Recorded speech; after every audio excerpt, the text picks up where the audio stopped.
Mediapart.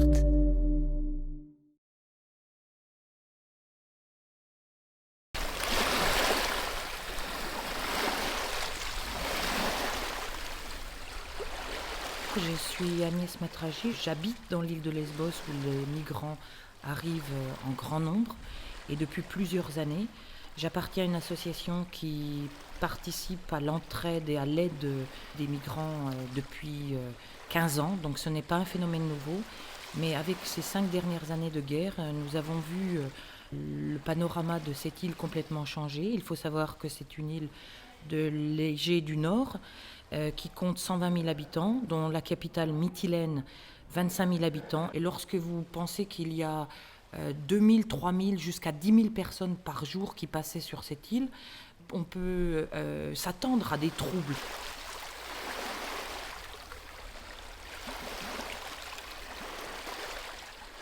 Les Grecs sont remarquables dans leur aide, dans leur fraternité, dans leur humanité vis-à-vis des migrants.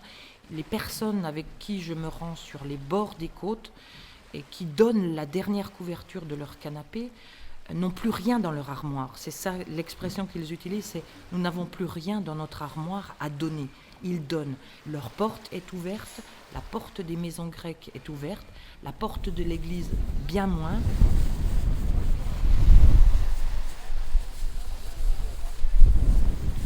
Moi, personnellement, en tant que Française, vivant ici, j'ai les mêmes sentiments que les Grecs. On ne peut plus dormir, sachant qu'il y a des gens qui sont à l'extérieur, qui vivent dans des conditions terribles. Moi, je me réveille si le vent est fort la nuit, si la pluie tombe. Et depuis l'année dernière, je ne peux plus me baigner dans la mer. Il est inconcevable de songer à se baigner dans la mer sur un rivage où a pu arriver des cadavres.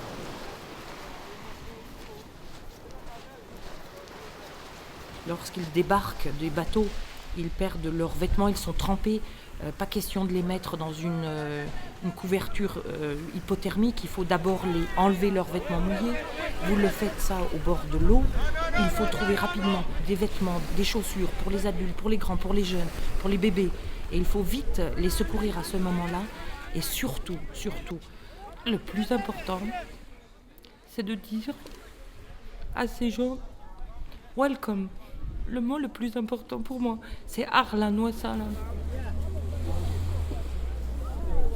Vous participez à leur peur, vous participez à leur joie, mais surtout le premier mot qu'ils entendent à l'arrivée sur le sol européen, ce premier mot est décisif pour leur implantation, pour l'intégration future, pour leur assimilation. Et c'est ce que je considère le plus utile dans ce que je peux faire.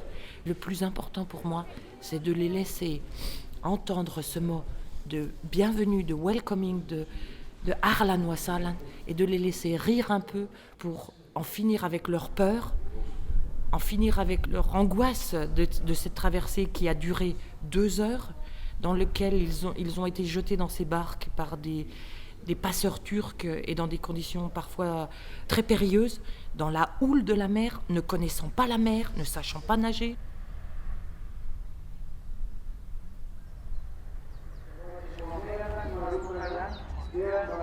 J'admire ces migrants, j'admire leur force et leur courage de faire cette traversée avec leur famille. Ce sont des réfugiés qui méritent de vivre une meilleure vie, donc ne pas fermer les portes, s'il vous plaît, parce que la Grèce ne peut pas être le sas de l'Europe. Et on ne peut pas accuser, en aucun cas, on ne peut accuser la Grèce et les Grecs d'être incapables. Je crois, pour avoir parlé avec eux, je crois que la moitié n'imagine pas ce qu'ils vont endurer. Ils n'imaginent pas, ils sont inconscients. Ils ont des informations, ils sont sans cesse connectés avec des gens qui se trouvent en Suède, en Angleterre, en Allemagne. Il y en a un, il me dit, c'est loin l'Allemagne à pied? Moi, c'est le à pied qui m'a tué. C'est loin l'Allemagne à pied? Ok. Pourquoi ces gens-là, ils ne passent pas par les voies normales? Pourquoi ils sont obligés de prendre un bateau?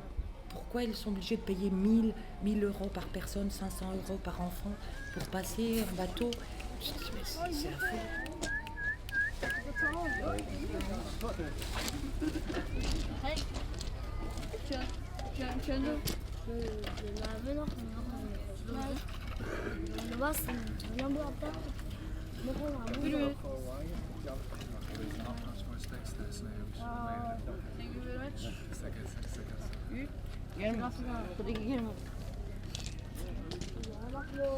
Le Syrien a dans l'idée de rentrer chez lui.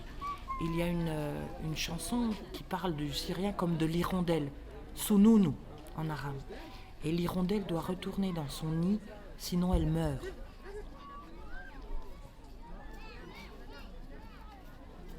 Les Syriens partent en Europe. Ils ne partent pas en masse dans les pays beaucoup plus lointains parce qu'ils savent que demain, s'ils peuvent rentrer, ils veulent rentrer. Samedi soir, il y avait un départ d'un bateau pour Athènes. Donc Lesbos, Athènes. Il y avait 2000 personnes à bord. 500 étaient des enfants, 28 nationalités.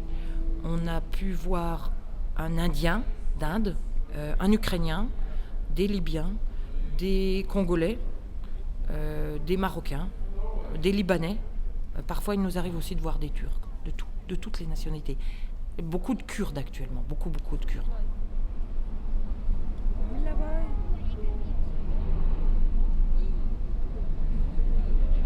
Il faut que les politiciens se mettent à table. On n'a plus le temps de dire je ferme ma porte je l'entrouve.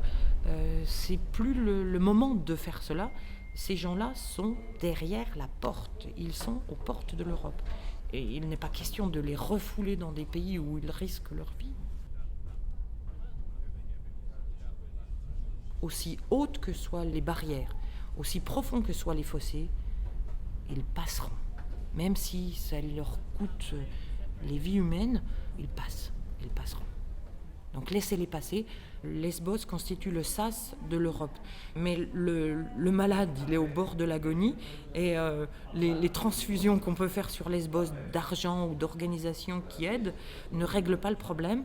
On le voit aujourd'hui parce que les migrants sont bloqués sur Athènes. Déplacer les problèmes, c'est pas les résoudre.